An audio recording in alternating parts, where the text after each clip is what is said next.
hope it becomes a consequence of self-management. And it should become a consequence. It should become a pride that comes from that, of being self-disciplined. But the reality is that it really comes down to positive habit formation. Right? And it comes down to, and the reason why, and I have to tie this back into willpower for a second, behaviors that are routinized, so behaviors that become routine or habit, do not tap into or do not deplete your well of willpower. I deserve cake. I deserve wine. So I look at that and I say, okay, so if you're saying to yourself, and this will get back to the reframing thing, I deserve cake. What you're really saying to yourself is, I deserve to be struggling with my weight or overweight, and I deserve to have a sugar crash, and I deserve to feel exhausted at 6 o'clock at night when I had the cake, and I deserve to be cranky 5 minutes later. You know battling food in your body doesn't work. You want to love and accept yourself. And because you're insatiable, you want results too. And wouldn't you know, you bring the same intensity to your life, wanting to maximize your time, potential, and experiences you have here on this beautiful and wondrous planet Earth. Fair warning, it will be a roller coaster, but for those insatiable, that's your prime time to thrive. We're here to say yes to the hunger of wanting it all. I'm your co-host, Ali Shapiro, a health coach who helps people end the losing battle of dieting and find a truce with food. And I'm Juliette Berg, nutritionist, fitness expert, and the co-owner of Unite Fitness Studio franchise. Welcome to episode 38 of the Insatiable Podcast, The Role of Discipline in Weight Loss with Dr. Nicole Lipkin. In today's episode, we're going to discover first why weight loss and health isn't all puppies and rainbows. In other words, it can't be all fun and games, and what to do instead. The key difference between willpower and discipline and why that matters. And third, how to use the right kind of discipline to transform your negative self-sabotaging behaviors. Before we get to the episode, here's a little bit about Dr. Lipkin. She's an organizational psychologist and the CEO of Equilibria Leadership Consultant, a leadership and organizational development firm. She's also the founder of Equilibria Psychological and Consultation Services, and she's a speaker, consultant, and coach, and has shared her expertise everywhere between NPR, NBC, Forbes, Entrepreneur, CBS, etc., etc. She is the author of What Keeps Leaders Up at Night and the co-author of Why in the Workplace, Managing the Me First Generation. And she's one of my best friends. You're really going to enjoy today's episode. Hello, insatiable listeners. It's Ali here. If you tune in here, you get that diets are a losing battle. But are you equally afraid if you give up, you'll blow up? Fortunately, there's a better way, and it's called a truce with food. Because here's what you already know. When you struggle with food, you struggle with life.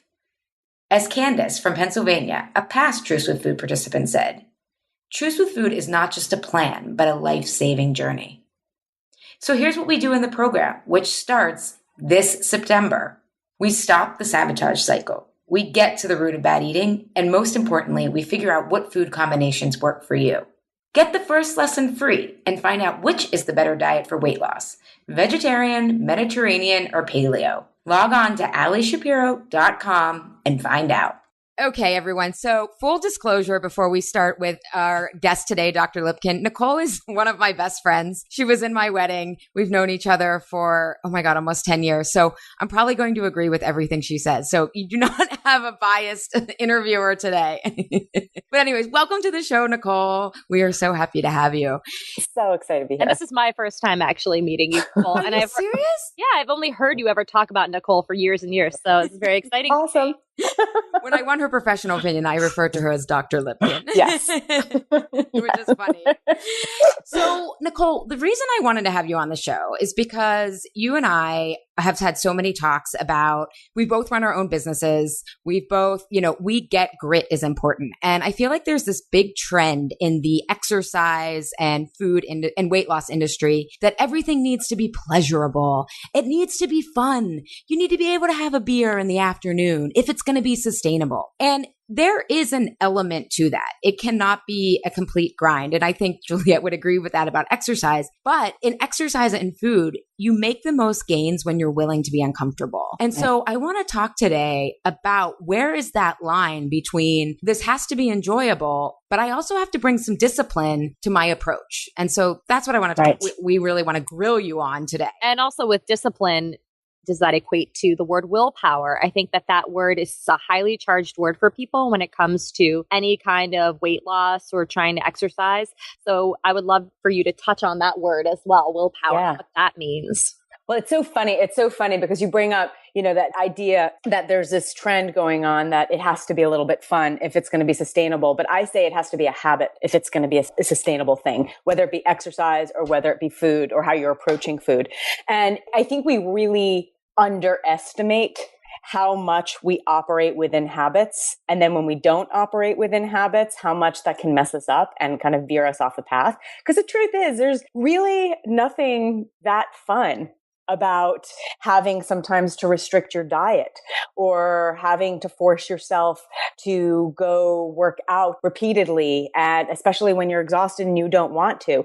It can be fun. These things can be fun, but it's not always fun all the time. And that's, I think, the part that the kind of people that espouse, yay, it's great, put on some lipsticks and look great. And everything's going to be fine and you're going to be skinny and everything's going to be great. I think there's something wrong with that thinking, actually, because again, at the end of the day, it comes down to human nature and how we approach this stuff. And this stuff is hard stuff. And it's hard for most of us. So again, I think it's important to focus on that habit. So before we get to habits, I think Juliet's right. Can you define the difference between kind of willpower and discipline and what we know to be true based on research, I guess, about what these things really are? Absolutely. Willpower is absolutely one of my favorite topics. And since becoming aware of it and really kind of immersing myself in it, I've really seen how depleted it becomes. So what we know is that I don't care who you are, regardless of who you are, how powerful you are, how successful you are, we all begin the day with a tank of willpower. And by the end of the day, that willpower is depleted. And there's a bunch of different things that deplete willpower.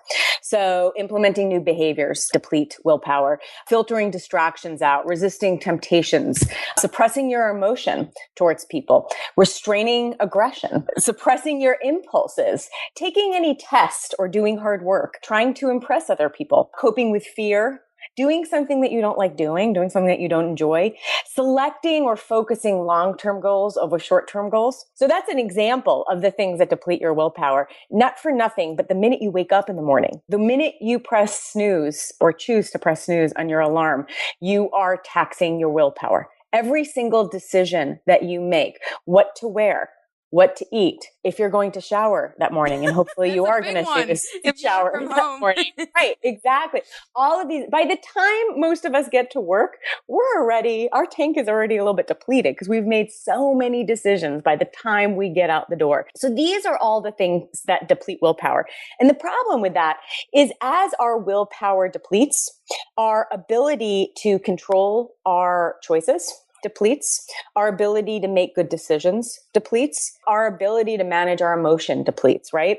So it becomes more difficult to manage or control what we would judge as quote unquote bad behavior, right? So the trick is actually reshaping that problematic behavior. That's why certain people like Mark Zuckerberg, Steve Jobs, they wore a uniform. Right? Obama only has 2 suits. Exactly. That's why these people wear uniforms like the hoodie or the jeans or whatever it might be, because that takes a huge decision out of the way. If you know you're wearing, and for women, obviously, okay, we're not going to wear a suit we're not going to wear the hoodie and the jeans every day. Maybe we could. That's like my dream. But you'd be ripped apart. Exactly. But you find kind of a uniform. Let's say it's a skirt and button down shirt or pants and whatever it might be, whatever it is, buy a bunch of different outfits in that color or different colors. And that's your uniform. You're going to deplete your willpower less. But basically what I'm trying to say is that by the end of the day, our willpower is depleted. By halfway through the day, our willpower is depleted. It's just tougher to make these decisions and it becomes more and more difficult. And I think what's really frustrating, especially when it comes to food, because you talked about temptation or worrying about trying to impress people, a lot of what's underneath people's bad eating and they're worrying about their appearance are these things, right? But what's challenging is that willpower is based on glucose, which is how every food breaks down into your body. So you actually need food to have willpower. And when you're saying based on glucose, you're saying energy. Yeah, the energy that you have from food is how your willpower is created. So if you're already low blood sugar, you didn't eat, your willpower is going to shit. Or you still have work to do in the evening, then you go to Starbucks or you pop some dark chocolate. It's like, okay, all of a sudden, not only do I have a little bit more energy, but I've got more willpower to power through this. Right. And that's my whole reason why you have to have a truce with food, because it takes away so much of the element of food and what you're worrying about, what you look like and all this stuff, because you're spending it on all these other decisions like decisions you have to make. This is also the common diet dilemma of I've been so good breakfast, snacks, lunch. By the time they get to dinner, it just all falls apart. And often their definition of good is actually depleting their glucose. And so it's actually a physical deficiency of willpower that they're trying to overcompensate for. There's two things I want to say. Also, sleep repairs willpower, right? And the other thing that ties into that is that when we start getting deprived of sleep, what ends up happening is that the part of the brain that it hits, so you have a part of the brain that processes positive information and a part of the brain that processes negative information. As you get more and more sleep deprived, it's easier for you to retrieve information from that negative part than it is from the positive part. That's why depression and insomnia often go hand in hand. So the other thing, again, remember when we were talking about willpower, the things that deplete it, the lack of sleep can also make it way more easy to retrieve your negative experiences and negative feelings.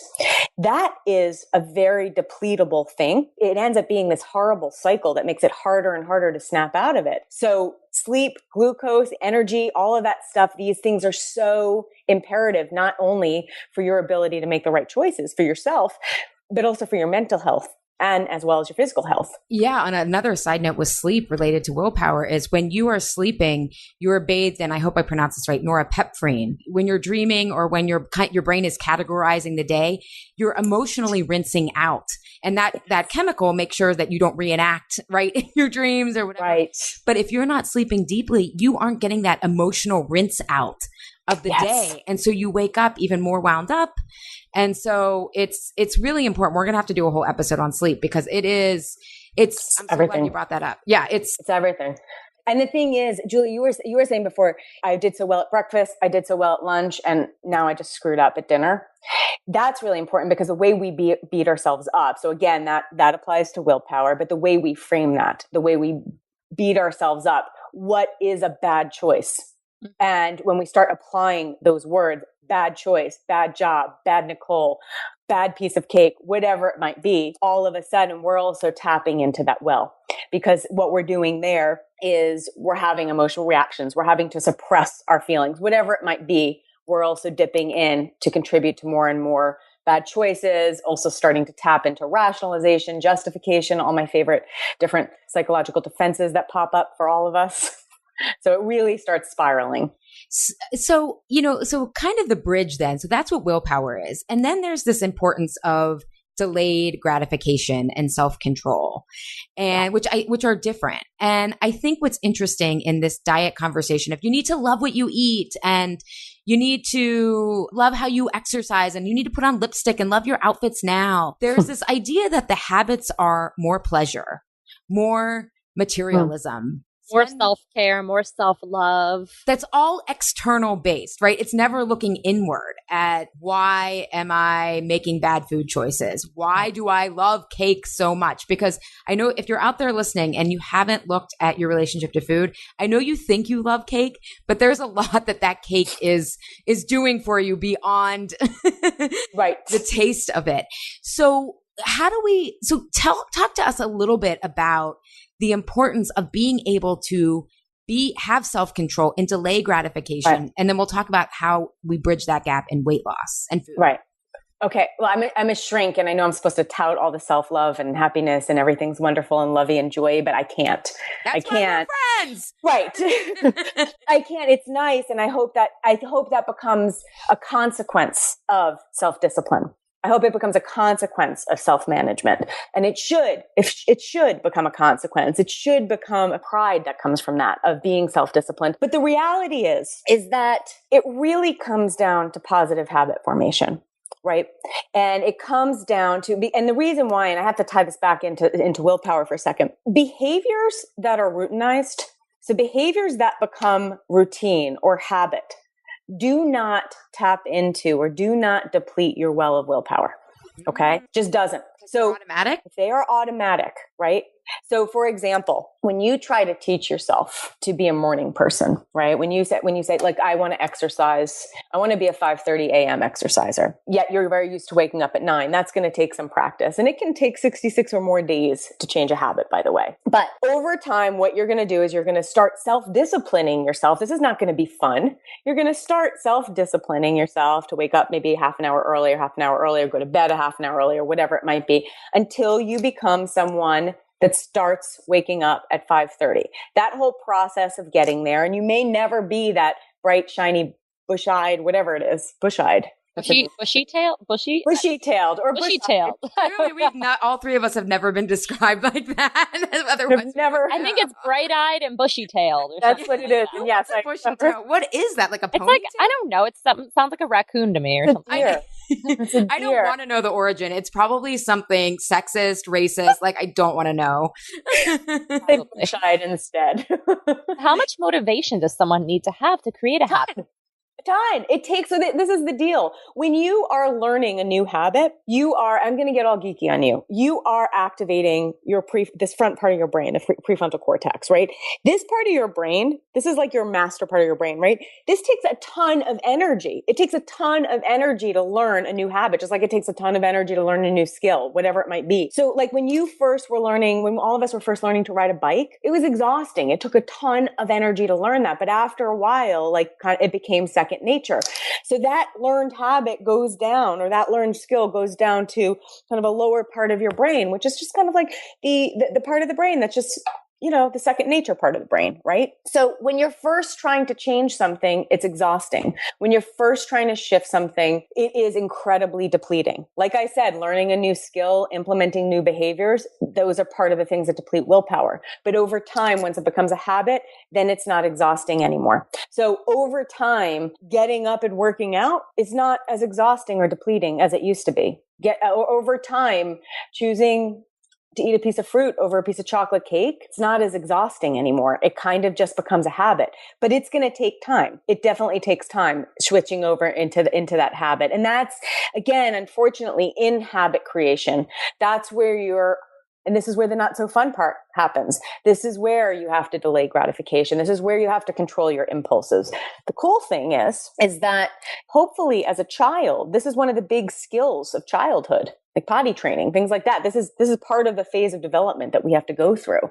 So the good news is that most of us have had to do this and have had to do this over and over and over again. It's just that as we got smarter and older and more life experience packed into our brains, again, the psychological stuff starts coming in, the rationalizations, the justifications. Okay, I'll just eat this, but not do that. Or, I've been so good, so I can do this. I can treat myself with that. It's just the lies we tell ourselves that interferes with getting that habit kind of deep rooted or rutted into our brains. Yeah. What if justification is a habit though? Because I think a lot of people do that. They're good all day, right? And then every night it's like, well, I need to be rewarded or I deserve this. Right. That is where I think, in my view and how I approach things, the delayed gratification has to come into, okay, the self-inquiry process. What's really going on here?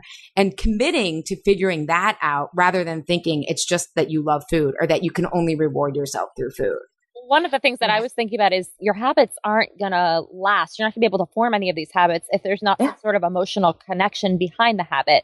Mm-hmm. For example, right now, I'm trying to create a habit of meditating every day. And there's a reason behind why I want to meditate. And that reason is very, very strong. And there's a super emotional connection to it, which is why I have to force myself every day to do this meditation, which is totally out of my comfort zone, not something that I just naturally want to go do and sit there quietly, So it's hard. It's fucking hard. It's hard. It's hard, and it's not, it's not fun. It's not fun. Meditation, just sit there on a rock and close your eyes, and it's, you're gonna be, elevated to, it's gonna transform you and enlighten you. And I'm like meditating, and I'm like, this fucking sucks. But afterwards I feel great, and there's a reason why I'm doing it. At least you're present with the thought of it fucking sucks, right? You're in the moment.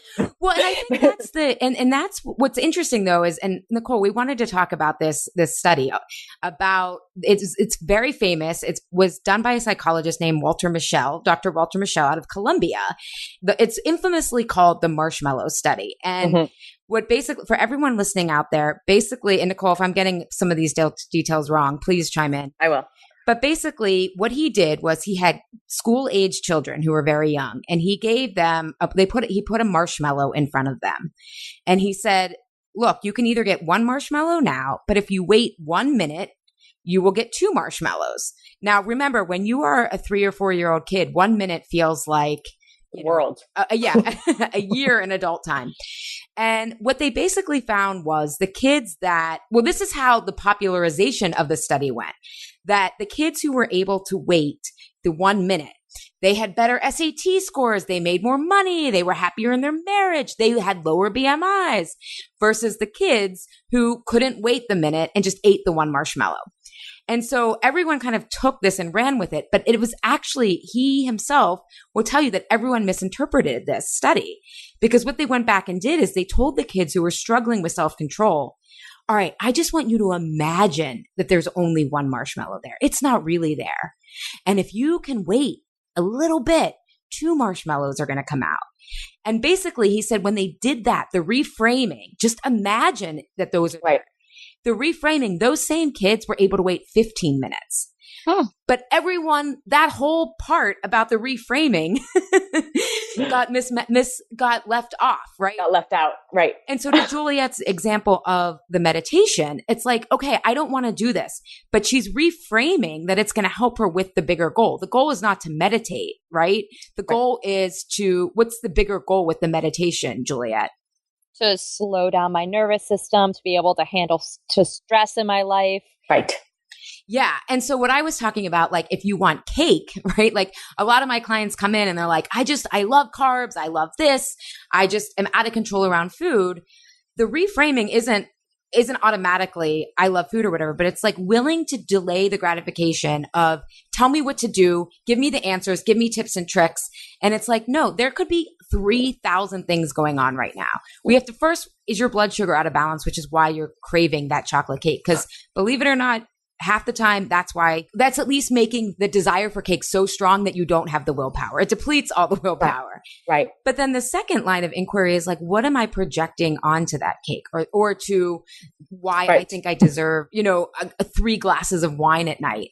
And that takes time because the answers aren't instant. You have to become your own best expert, and no one can tell you. These people who are selling you this, like, I'm your girlfriend and I'm going to help you have fun with this. They can't tell you why you're doing that. You have to figure it out for yourself so that you develop the self-trust. And I think that the reframing is important, and it's connecting your food journey to discovering more about yourself, not just weight loss. It's funny because I was talking to Ali about this before we got on, and I said that a therapist that I had seen had told me to talk to the dark chocolate at night, because I said, I have this habit.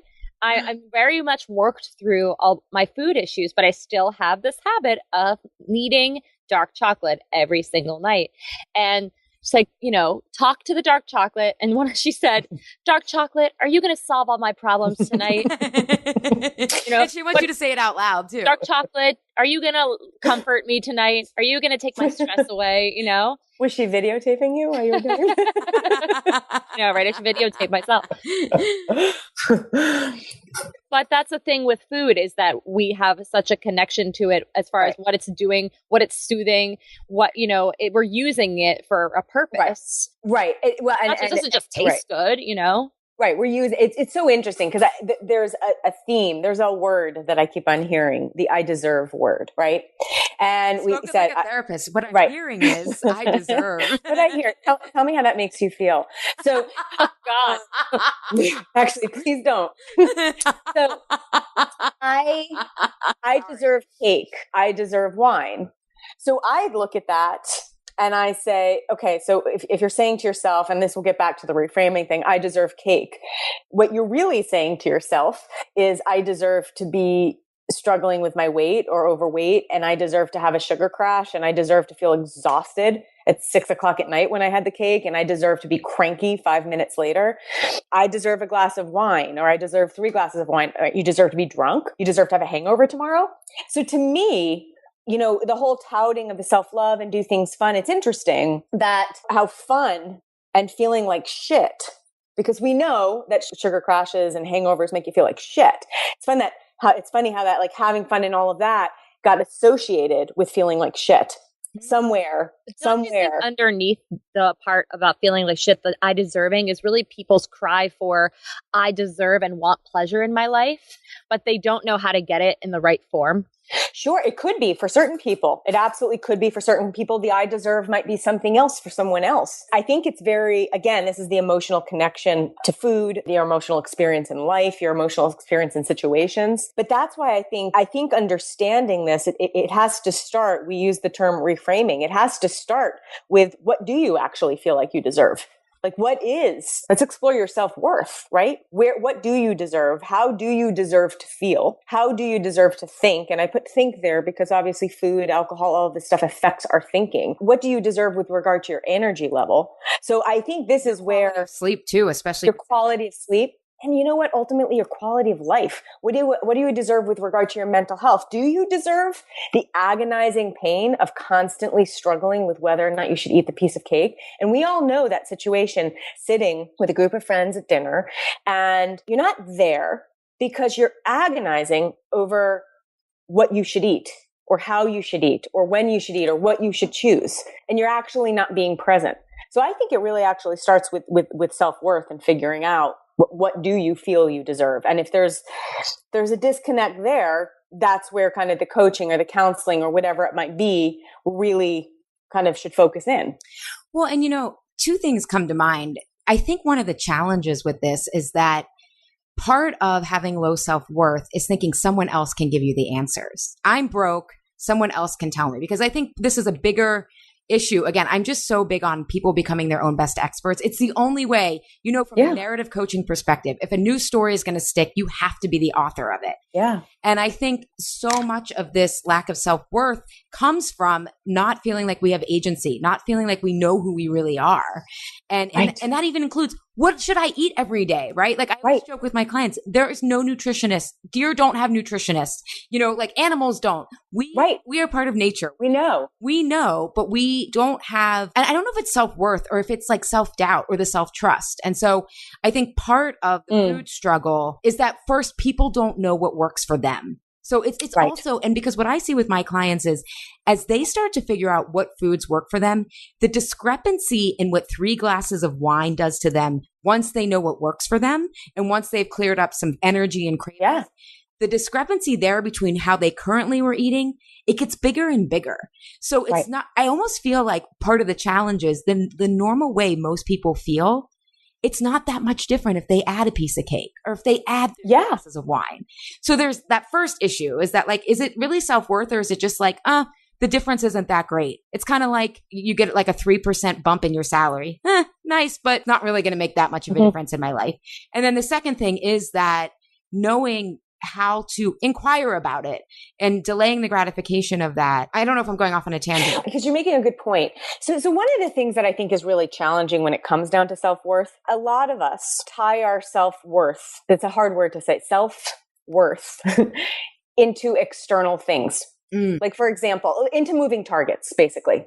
So when you tie your self-worth into, a position in your career, or into, if I'm 130 pounds, then that means I'm something, or into, if I look this way, whatever it might be, right? When I reach this goal, when you start tying your self-worth into these goals, and goals are important. I'm not saying they're not, but into these movable targets, that means your self-worth becomes a movable target. And that has to be something that's static. That can't necessarily be something that's dynamic. And that comes to that self-trust you were saying and all of those things.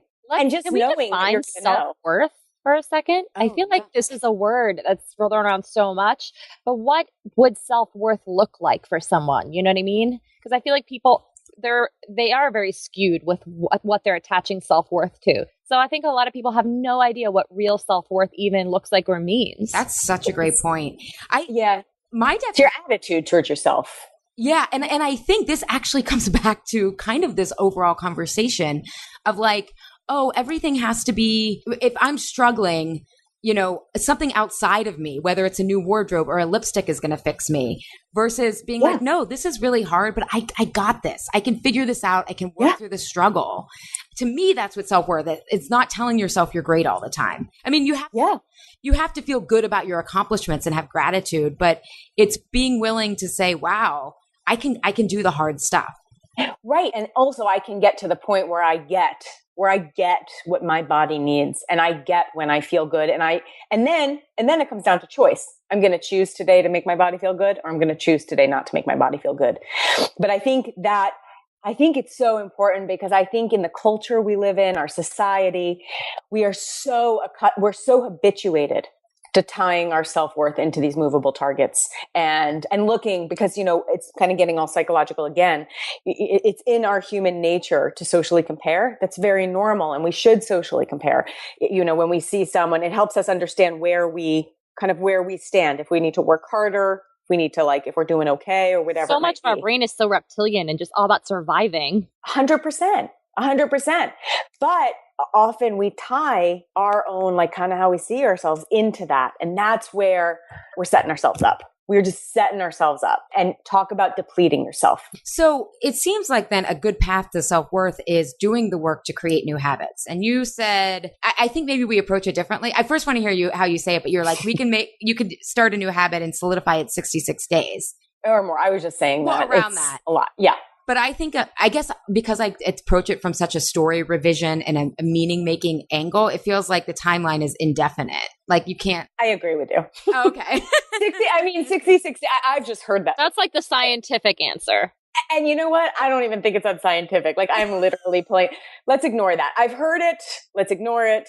Yes. There's no definitive answer here. Just do the thing that you want to do over and over again. And eventually, ad nauseum, it becomes second nature to you. But let's talk about it, because I loved your examples of reframing, Nicole. Because like I would have never thought to like say like, okay, so you think you deserve to feel drunk, you think you deserve a crappy night's sleep. So how can they learn to reframe for themselves their specific bad habit? Great question. So, and this calls upon the whole field of like positive psychology. Also, when tying into organizations, change management, and we're the people that have to change. So whether it's an organization, whether it's ourselves, whether it's a family, whatever it might be. So when you frame things in a negative way, right? Like, or the whole thing, like I deserve to feel terrible and hungover, or first you have to get clear on that. I think that's the first step. Right. Let's use an easier one and then go to the deserve one. I need to lose 10 pounds.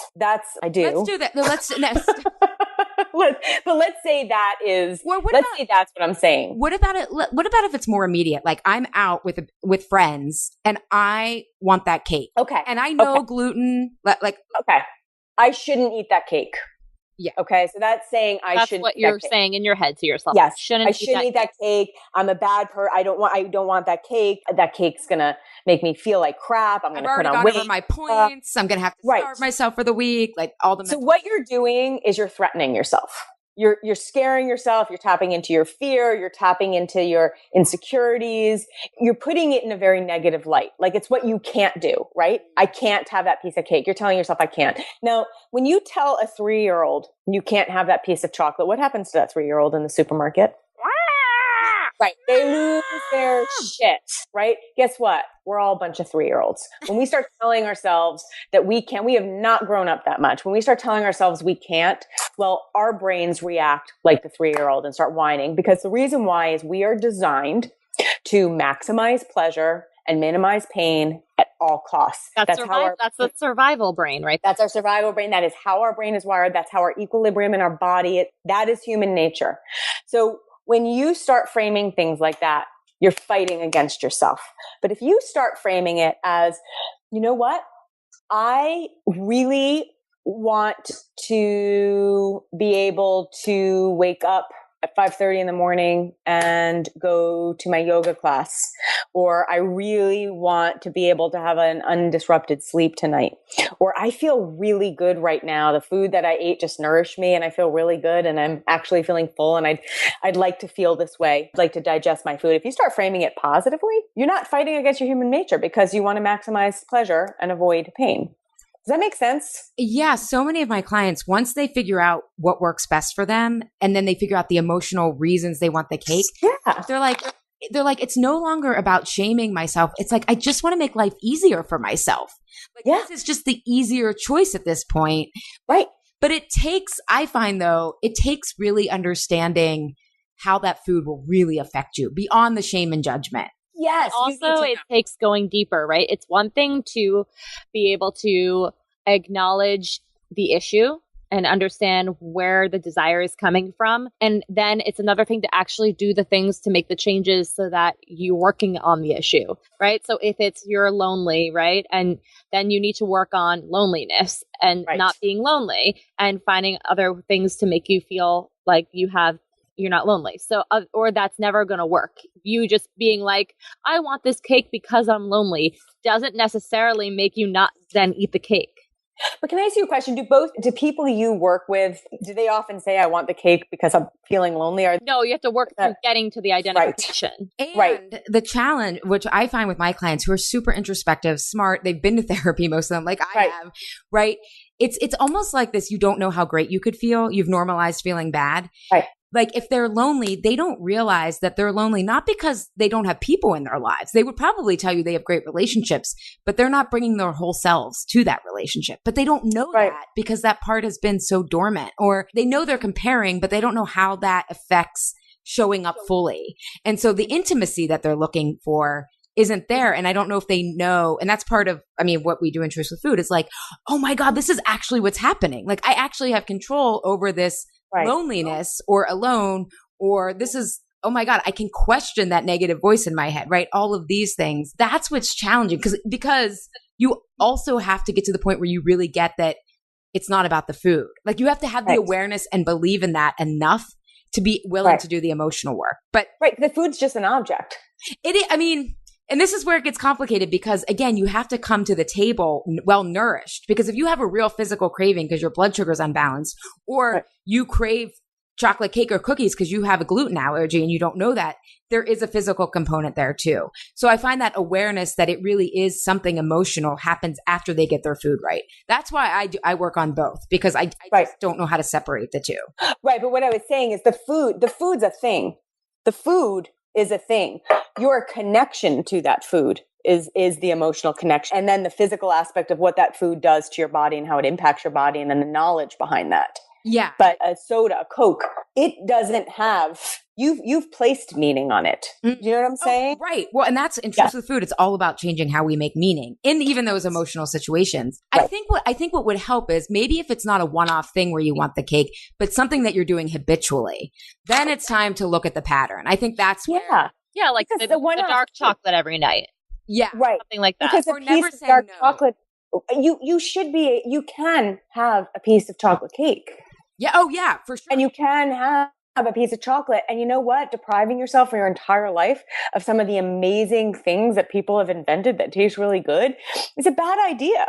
It's just a bad idea because there's so much to experience. But yes, once it becomes a habit and you're starting, and like what both of you ladies are saying, once you start feeding this habit and tying into like different emotional things that are about possibly other things, like once it starts getting all messy, that's where it can become, I don't know what I'm saying, but that's where it can become. I think you have to identify, is this habit negatively impacting your life or not? Right? Because if you're having dark chocolate every single day of your life, it's become a habit.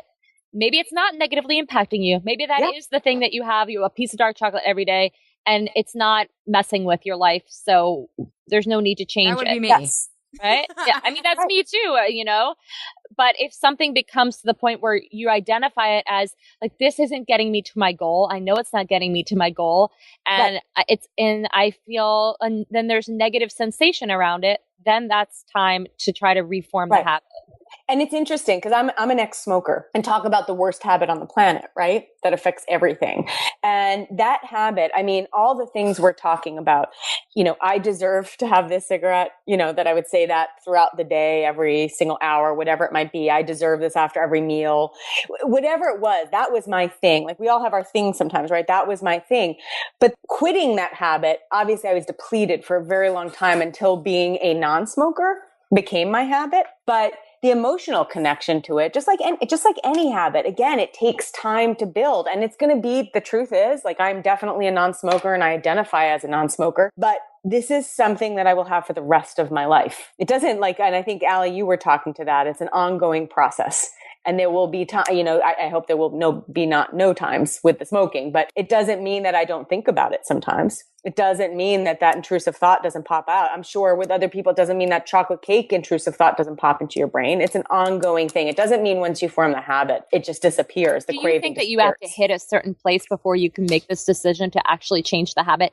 I'm just going to use the term rock bottom for an example, but like, do you have to get to a place where you're so fed up with what this habit is doing to you that's why you change this habit in order to make a change? Or you don't have to get to a low in order you do not have to get to a low in order to make a change. Ooh, that's great news.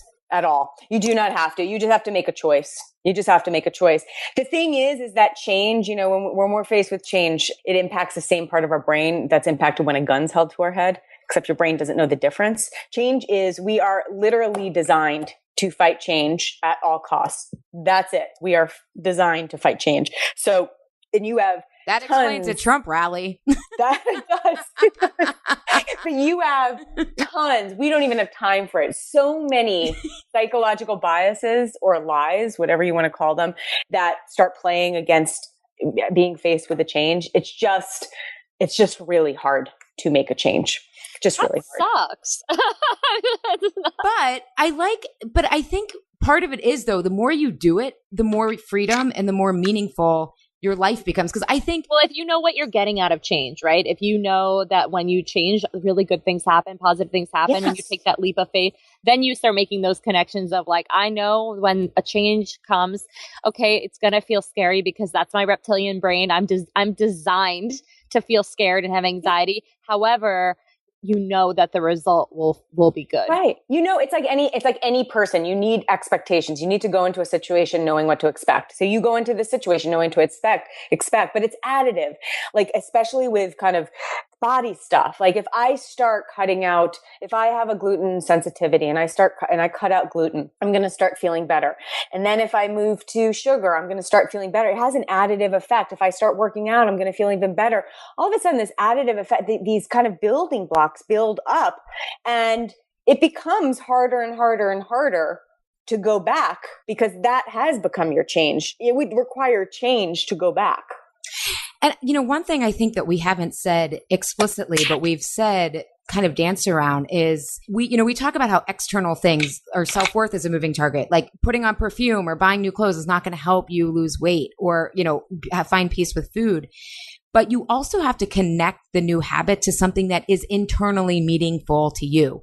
Yes. So many people connect. If I am going to eat well, I'm going to look better. And they'll tell you, because look, and my clients are brutally honest with me.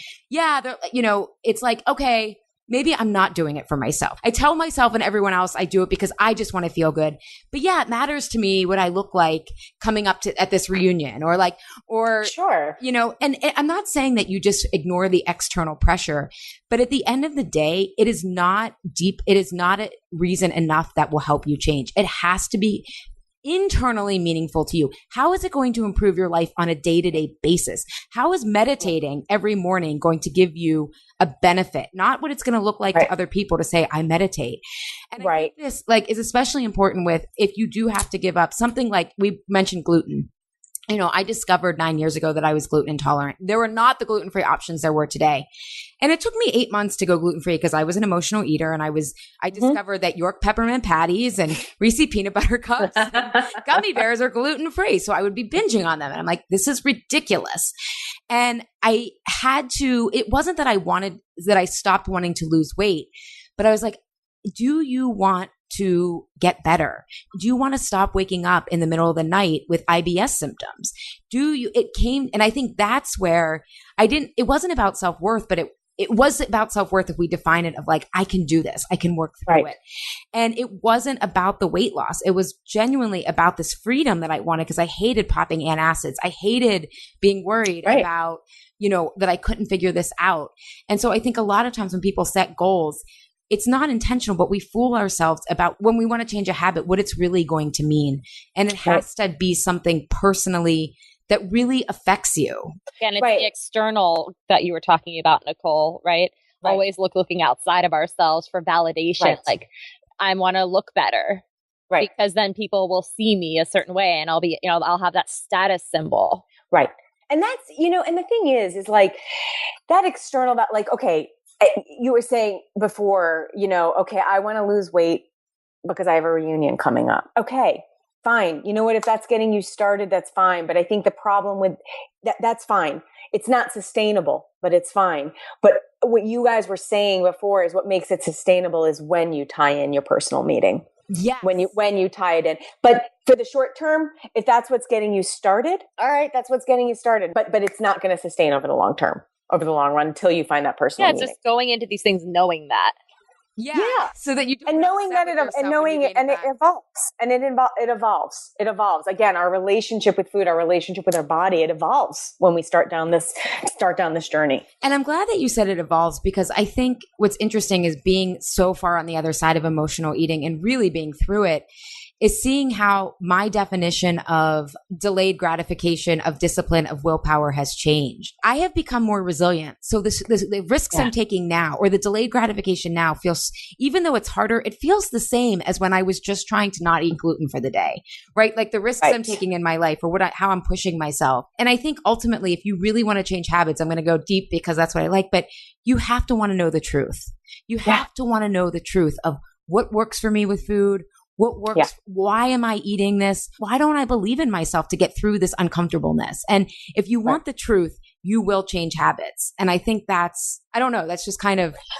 Yeah, absolutely. Absolutely. It does take time, and it takes a ton of work. Commitment and emotional work.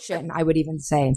And that can be exhausting. So I think that's why many people do approach it on a surface level. But again, for that sustainable long term, and also just that kind of peace within yourself around it, that does require the deep dive. I like what you were talking about earlier with the suits and everything, and simplifying some things in your life. You might need to look at your current world. And if there's some habit that you want to create that's really important to you, and you know it's going to change you for the better, then you may need to slow down a little bit and just simplify some things. And it's incredible. You don't need as much as you think you need, or have as much going on in your life as you have going on. It's okay. Yes. That's what I find is people get healthier. Like I see all these people promoting these weight loss coaching programs about basically like you have to get a massage, you have to buy all this stuff. Like it's about more materialism. And I find that as my clients really get healthier, they want less products. They want that simplification because their life has more meaning. They don't need, and I'm not saying that fashion or anything is that stuff can be very expressive, but there's a tipping point where I think we look to that stuff rather than going inward. But I've noticed my clients, like once they get through food and clear up a lot of emotional stuff, then they're looking for like beauty products that are minimalistic, right? Or like they are cutting back on things and relationships and actually simplifying, to Juliet's point, because they want the calm. They're done with all of the stimulation and like they want to feel that grounded and rootedness. Right. And in order to kind of get to the next place in your life, you have to simplify. You have to have some space, because your brain, it's like, you're too full. Your plate is overflowing. It is overflowing. I just talked to one of our trainers and he was so gracious just to tell me a little bit about what he's doing with his life, but just that he's like, sometimes I coach a class and I go home and I sit for 2 hours and I don't do anything. And he said, in the society that would be considered lazy, and I'm not being productive, and I'm not going for my goals and, trying to get another job to make more money. He said, but in order for me to kind of figure out what I want to do the next phase of my life, he's in his mid-20s. He's like, I need to have this time to where I'm not doing anything. And maybe I'm not making as much money. Maybe I could be doing more, right? Everybody could be, but He's making a choice that he needs to simplify in order to be able to have a clear head to move forward for a greater purpose. So smart. So smart. I was like, oh my God, you're so wise. Wow. Like a little Buddha. So we've got to wrap up. But Nicole, let's go back to just some way, now that people understand the difference between willpower, I think big thing with that, figure out what foods work best for you so you have it, and simplify and automate a lot of decisions that you have to, make every day. But then we come to this different part about discipline, delayed self-gratification, reframing. Yeah. So for people, I hate the 3 steps, the top 3 tips, because that's just not how life works. But for people to walk away who are listening, I loved how you said, with the food or with the exercise, I'm working on right now implementing more cardio. So, we're all on this journey. Rather than saying, so your first tip is like reframe it in the positive. What do you get? Yeah. Reframe for what you get versus what you can't have. I love that. And then what if you're still like justifying, well, I absolutely love what you were saying about, I deserve to feel like shit. Like, you can actually say that to yourself with a straight face. Like, no. Yeah. And honestly, I would say that out loud. I would actually say it out loud, because when you say things out loud and you sound, then you can hear if you sound ridiculous. And also if someone's sitting around you, because we usually talk to ourselves in ways that no one else would talk to us. We would hit them if they talked to us that way. Again, you talk out loud, other people can hear you can hear yourself. You sound ridiculous. Just switch it around. No, you deserve to not be hungover. You deserve to be able to wake up and be, what do we call it? Bushy-eyed in the morning, right? And, you deserve to feel fit, and you deserve to feel healthy. Yeah. So reframing it that way. And reframing for an internal benefit or right. I like to think a more like immediate benefit rather than, oh, maybe this is going to help me lose weight. Maybe I'll look better in my pants by Friday. Right. No, what is the immediate benefit to myself? Right. Right. And I think the other point that we talked about, which is really, really important, is, and maybe self-worth is the wrong word. Maybe it's self-esteem, whatever it is. Do not tie it to moving targets. Because when you tie it to moving targets, then you're setting yourself up for failure. So that has to be internal. So the new habit that you are trying to change, connect it to something that really matters to you or that is internal. Right. I'm trying to figure out. Matters to you.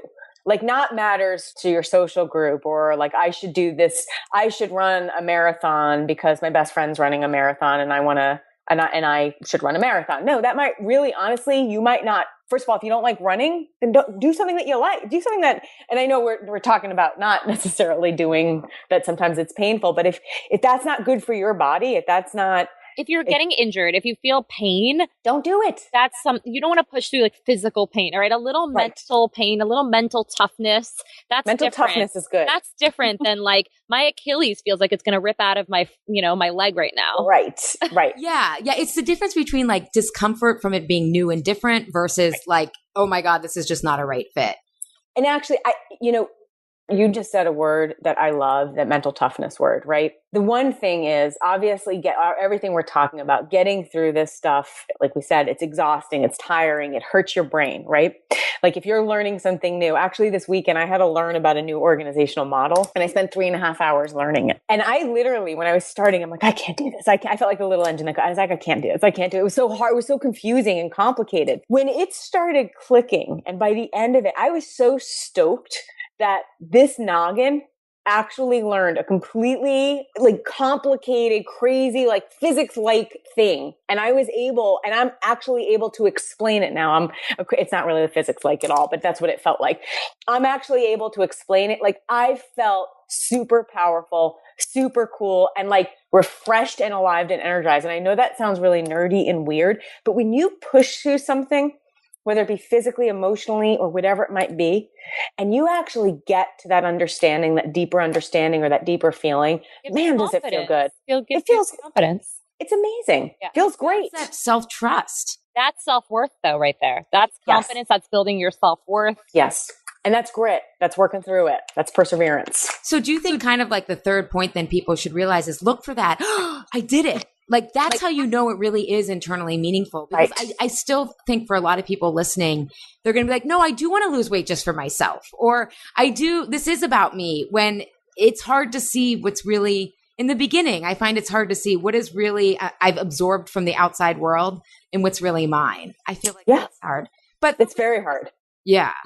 So this has been fantastic. Any other things that you want to leave with habit change? I think we're good. There's many different topics we could touch on right now, and I could talk for hours and hours and hours. But I think But for this, fine. Yeah. For this, I think embrace your weaknesses and shift them. Yeah. Oh my God. I love that you said that. And again, I think the big message I want people to take away from is it's okay if you're uncomfortable. It's okay if you're struggling. Not everything is about life being easy and free. Yeah.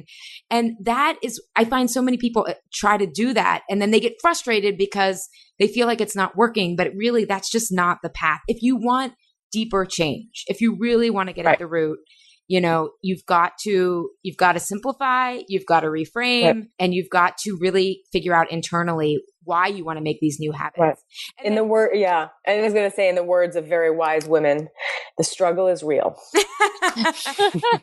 My favorite quote that I saw on a mouse pad is, the dream is free, but the hustle is sold separately. Awesome. Awesome. So Nicole, where can people find you if they want to connect with you? You're based out of Philadelphia, right? Yeah, I'm in Philadelphia, and they can find me on my website, equilibrialeadership.com, or on LinkedIn, and that's under Dr. Nicole Lipkin, or Twitter, Dr. Nicole Lipkin, or Facebook, Dr. Nicole Lipkin. Awesome. Thank you so much, Nicole. Thank you, ladies. Thank you, ladies. Thank you so much for listening to the Insatiable podcast. We hope you enjoyed today's episode. You can connect with us on social media. Follow me on Twitter and Instagram at Juliet Unite, and Allie at Allie M. Shapiro. M stands for Marie. Please feel free to also email us any questions. We would love to hear from all our listeners. You can reach us at allieshapiro.com and Juliet at unitefitness.com. We'll see you next time.